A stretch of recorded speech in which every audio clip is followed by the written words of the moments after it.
तो आज का जो हमारा ये पेपर है दिसंबर 2008 का समाज कार्य द्वितीय प्रश्न पत्र। और एक प्रश्न जो है आपका 2 नंबर का है। कुल टोटल 50 क्वेश्चंस लिए गए हैं। आप अपने मन से जवाब दीजिएगा और सोच विचार के जवाब दीजिएगा इसका, ठीक है। प्रश्न हमारे सामने पहला ये है, कह रहा है कि निम्नलिखित में से क्या समाज कार्य की प्रकृति का सबसे अधिक सही रूप से परिभाषित कर सकते हो? सामाजिक प्रचार के रूप में मनोवैज्ञानिक परीक्षण करना, या सामाजिक कानूनों को लागू करना, या वैज्ञानिक प्रविधियों द्वारा समस्या समाधान करना। बताइए जरा सही तरीका क्या होगा इसका। D is the right answer. वैज्ञानिक प्रविधि द्वारा समस्या समाधान करना यही सबसे उचित तरीका है। समाज कार्य की प्रकृति का सबसे अधिक सही तरीका यही परिभाषित किया जा सकता है। वैज्ञानिक प्रविधि मतलब क्रमबद्ध तरीके से, है ना। आपके पास ज्ञान होना चाहिए, कौशल होना चाहिए, निपुणता होना चाहिए, समाज कार्य के टेक्निक पता होना चाहिए, समाज कार्य के मेथड्स मालूम होने चाहिए, समाज कार्य के थ्योरीज मालूम होने चाहिए। ये वैज्ञानिक प्रविधि और समस्या का समाधान, इसलिए ऑप्शन नंबर इसका डी वाला सही जवाब होगा। डी सही जवाब होगा। क्वेश्चन नंबर 2 देखिए, परिवार है क्या? संदर्भ समूह है, प्राथमिक या द्वितीयक या मनोरंजन?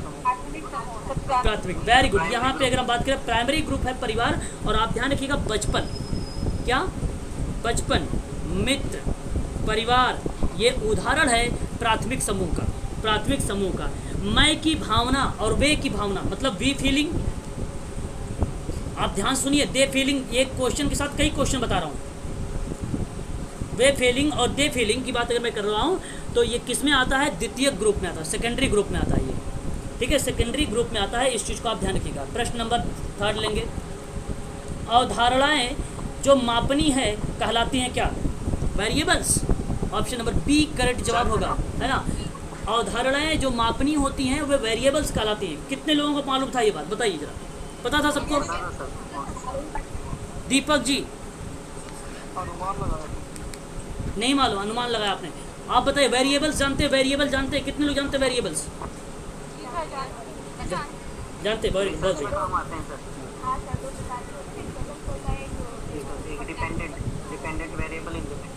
हाँ, अगर हम बात करते हैं यहाँ पे वेरिएबल को लेकर, ठीक है, ये समाज कार्य शोध में हमें देखने को मिलता है चर के रूप में, ठीक है। तो वहाँ बेसिकली सिद्धांत और अवधारणाएं बनाई जाती हैं। ऑप्शन नंबर बी आपका सही रहेगा। भारतीय, ठीक है, वेरी गुड वेरी गुड। भारतीय नवजागरण के जनक कौन है? बहुत अच्छा प्रश्न। राजा राम मोहन राय, वेरी गुड। राज्य के नीति निर्देशक सिद्धांत लागू नहीं कराए जा सकते हैं।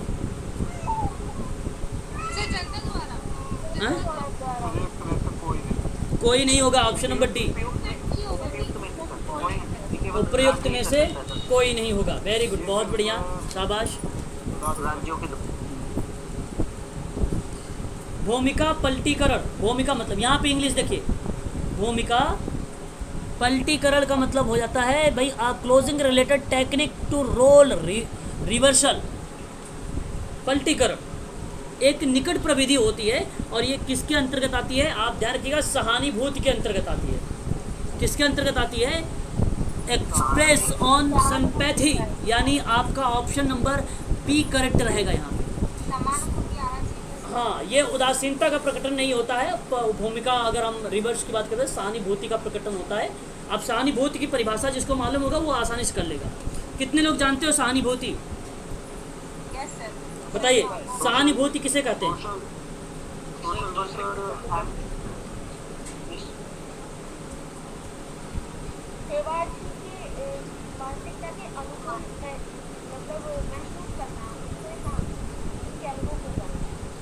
चलिए, हाँ, एक प्रकार से अनुकंपा, हमदर्दी, दया, है ना। ठीक, ऑप्शन नंबर आपका बी। स्वरोजगारी महिलाएं और असंगठित क्षेत्र में महिलाओं के लिए गठित राष्ट्रीय आयोग का प्रतिवेदन का शीर्षक कौन है? 2008 में लाया गया था ये, 2008 में असंगठित क्षेत्रों में महिलाओं के लिए गठित एक राष्ट्रीय आयोग का प्रतिवेदन जो शीर्षक रहा था 2008 में, वो क्या चीज़ था? श्रम शक्ति थी। श्रम शक्ति थी, श्रम शक्ति थी। वर्ग संघर्ष का सिद्धांत किसने प्रतिपादित किया है? Karl Marx. 2 या ज़्यादा वेरिएबल्स के बीच संबंध की प्रकृति के बारे में पढ़ा लिखा अनुमान कहलाता है क्या?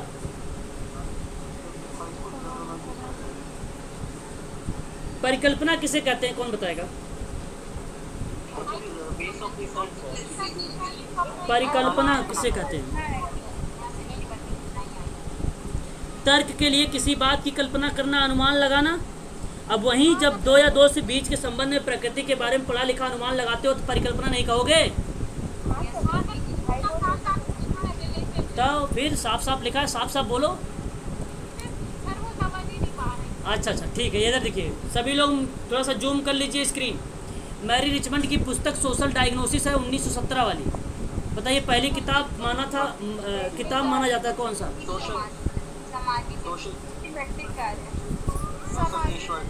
हाँ, ऑप्शन नंबर सी। तेज तेज चलिए, थोड़ा और तेज चलिए। महिलाओं के स्वयं सहायता समूह, सेल्फ हेल्प ग्रुप, बताइए अंतिम उद्देश्य क्या है?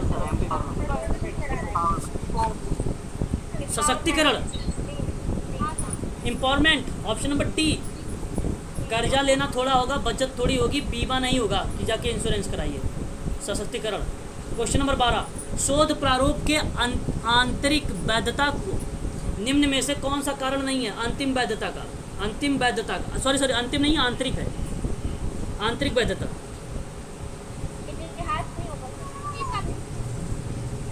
क्या प्रश्न फिर से पढ़ो यार। शोध प्रारूप की आंतरिक वैधता का निम्न में से कौन सा कारण नहीं है? इतिहास होगा, सांख्यिकी होगा, सहसंबंध। Option number B. हाई, यहाँ पे अगर हम बात करते हैं क्वेश्चन नंबर 12 में परिपक्वता, देखिए यहाँ पे लिखा हुआ मैच्योरिटी की बात करना है, नहीं, ऑप्शन नंबर बी गलत है। यहाँ पे परिपक्वता का आप परिकल्पना मत समझ लीजिएगा, है ना, option number B. Question number 13 देखिए, भारत का राष्ट्रीय आय का कौन सी एजेंसी मूल्यांकन करती है? बहुत सरल प्रश्न। केंद्रीय स्टैटिक्स, ये वाला central statistical organisation, option number D, ये करती है। समाज कल्याण और पिछड़ी जातियों के कल्याणार्थ के अध्ययन दल का गठन हुआ है कब, बताइए? नहीं ना ना ना, गलत गलत गलत गलत। और अरे भाई, कल्याण, समाज कल्याण और पिछड़ी जातियों के लिए 1950, ठीक है। समाज कल्याण और पिछड़ी जातियों के कल्याण अध्ययन का दल का जो गठन किया गया था 1950 में। अधोलिखित में से किस संबंध में टोकन इकोनॉमिक्स है? टोकन इकोनॉमिक्स से, टोकन जानते हो? टोकन कितने लोग जानते हो भाई? अगर नहीं जानते, अरे टोकन भाई, अगर आप नहीं सीखोगे, मैंने आपको कहा कि मैं कल आपको एक आईफोन दूंगा, ये पढ़ के आना, तो फिर तो आप बहुत अच्छे से पढ़ के आओगे। और यहाँ पे जो आईफोन है ये टोकन है, ये टोकन, हाँ, ये व्यवहार में, फिर आपने व्यवहार को बदल दिया, ये बिहेवियर पे। अगर कोई बच्चा नहीं सीख रहा है, अगर बच्चा नहीं सीख रहा है तो आपने उसे एक टॉफ़ी दे दिया, तो बच्चे से आपने बोला कि अगर आप ये अच्छा सा काम करके दिखाओगे तो आपको 2 टॉफ़ी और मिलेगी। तो टोकन इकोनॉमिक बिहेवियर चिकित्सा थेरेपी में यूज किया जाता है, option number B, behaviour therapy में, ठीक है, बी। मानव निर्धनता संकेत, HDI, ह्यूमन डेवलपमेंट इंडेक्स की बात मैं कर रहा हूँ, और सॉरी ह्यूमन पॉवर्टी इंडेक्स की बात कर रहा हूँ, बताइए जरा। हाँ, कब इसकी स्थापना हुई थी? ठीक है, बहुत बढ़िया। ओमा चूनू और रॉस द्वारा दी गई परिभाषा वस्तुओं एवं सेवाओं के निरंतर गुणात्मक सुधार के लिए किसी संगठन के अधोलिखित शब्दों में से किस पर खरी उतरी है?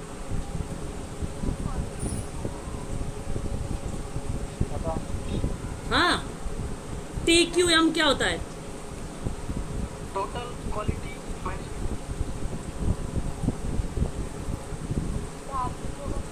जी, टोटल क्वालिटी मैनेजमेंट। यहाँ पे वस्तुओं और सेवाओं के निरंतर गुणात्मक सुधार करने की जो है संगठनात्मक अधोलिखित शब्द की बात करेंगे तो यहाँ पे टोटल क्वालिटी मैनेजमेंट की बात करता है।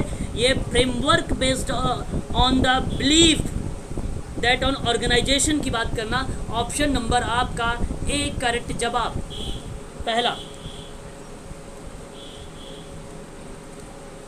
वर्गों की संख्या जिसे प्रतिबंधों एवं परिसीमाओं का अतिक्रमण किए बिना मनमाने रूप से या अपनी मर्जी के मूल्यों से दिया जाता है या दिया जा सकता है, तो क्या कहते हैं उसे?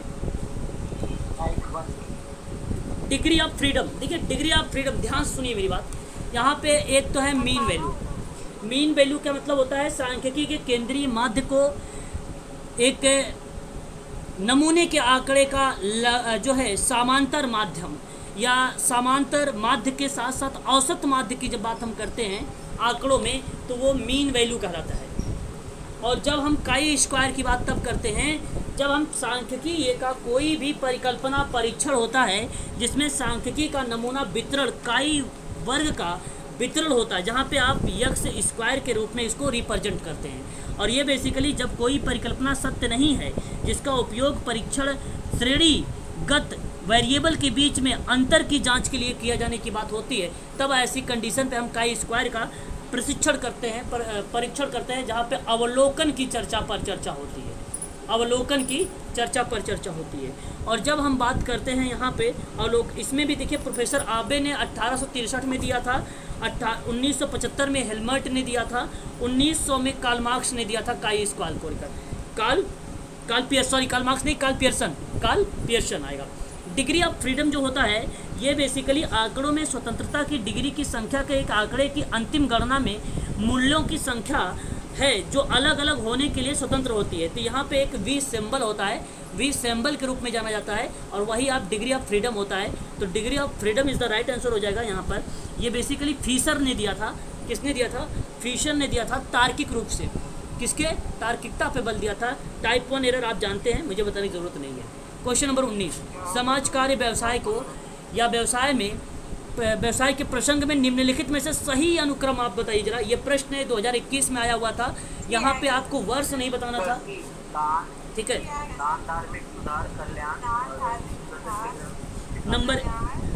नंबर 1 आपका आएगा, पहले नंबर 1 पर आपका आएगा दान। नंबर 2 पे अगर हम बात करते हैं यहाँ पर तो विकास आएगा नंबर 2 पर। नंबर 2 पे विकास है, तो यानी 5वें नंबर पर विकास आएगा आपका, ठीक है। विकास नहीं, देखो यहाँ पे अगर हम बात करते हैं ना, विकास नहीं आएगा, विकास नहीं आएगा।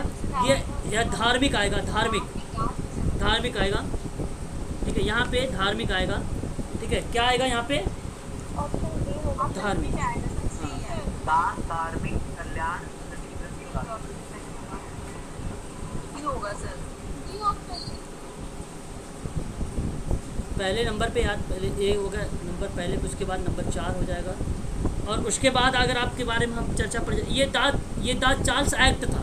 द चार्ल्स एक्ट 1813 वाला था, ये 1813 वाला था। कल्याण की बात अगर हम करेंगे 1950 का था ये, ठीक है, अमेरिकन का। और उसके बाद सशक्तिकरण की बात करेंगे 1948 का था ये। और अगर दान की बात करेंगे, बहुत पहले की बात है, तो 1834 कर लीजिए आप, या 1869 भी कर लीजिए, थॉमस चामर्स के अकॉर्डिंग जोड़ लीजिए दान वाला। और विकास तो आप बता सकते हो 1936 में, है ना। तो यहाँ पे अगर हम चर्चा पर चर्चा करें, इसके लिए सबसे better option number D, option number D याद है, रहेगा? बोलिए एक बार। हाँ, चलो आगे बढ़िए, मैच करिए फटाफट।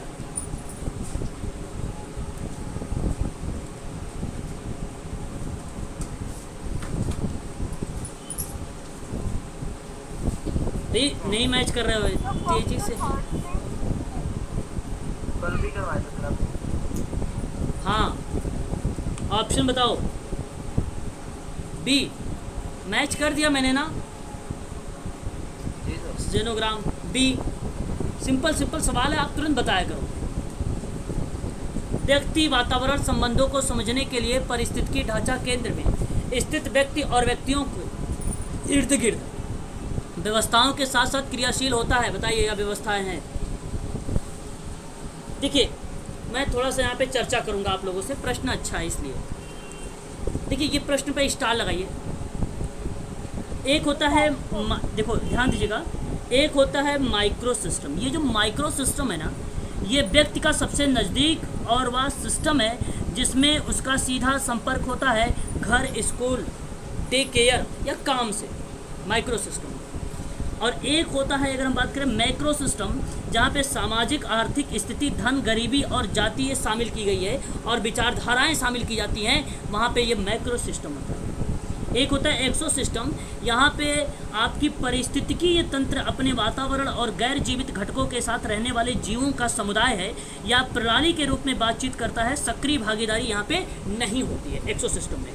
एक होता है मीजो सिस्टम, जहाँ एक व्यक्ति के व्यक्तिगत माइक्रो सिस्टम स्वतंत्र रूप से काम नहीं कर पाता है, अंतः क्रिया का प्रभाव अप्रत्यक्ष रूप से होता है, उसको मेसो सिस्टम कहते हैं। और ये सभी चीज़ें ब्रेनर ने 1970 में दिया था, 1970 में दिया था। तो ऑप्शन आपको क्रम बताना है, इसको क्रम बताना है। तो सबसे पहले नंबर 1 पर आता है आपका माइक्रो, नंबर 1, फिर उसके बाद मेसो नंबर 2 पे, फिर उसके बाद आपका आता है यहाँ पे एक्सो, और फिर लास्ट में आता है आपका माइक्रो। वेरी गुड, यही आपका क्रम सही होगा। Option number C is the right answer होगा। आज के लिए इतना ही रखते हैं। तो कोरोना भी आता है ना टाइम से। हाँ, एक क्रोनो भी इसी में आता है। इसमें पांच सिस्टम है, ठीक है। आप 5 सिस्टम को भी अगर आप नोट करना चाहते हैं तो आप नोट कर लीजिए, ठीक है, लिख लीजिए, ठीक है। ब्रोफेन ब्रेनर 1970,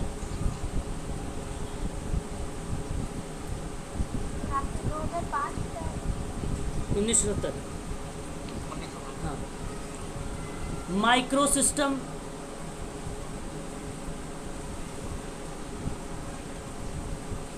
देखिए, कर लिया। माइक्रो सिस्टम, मीजो सिस्टम हो गया, number 1, number 2, number 3 exo, number 4 micro, number 5 chrono system. Clear हो गया?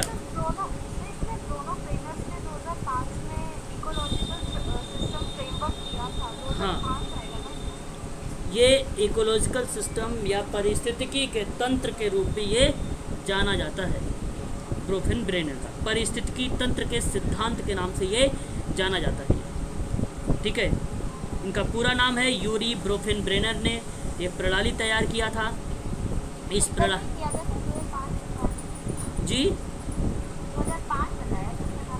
नहीं 1970, 1970।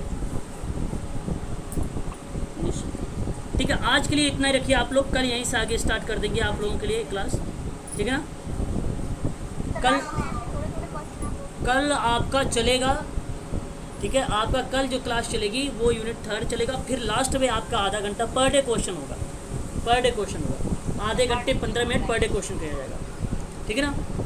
चलो, हाँ, दोनों वीडियो आपको सेंड करता हूँ, 2 वीडियो बना दिया मैंने, दोनों सेंड करता हूँ।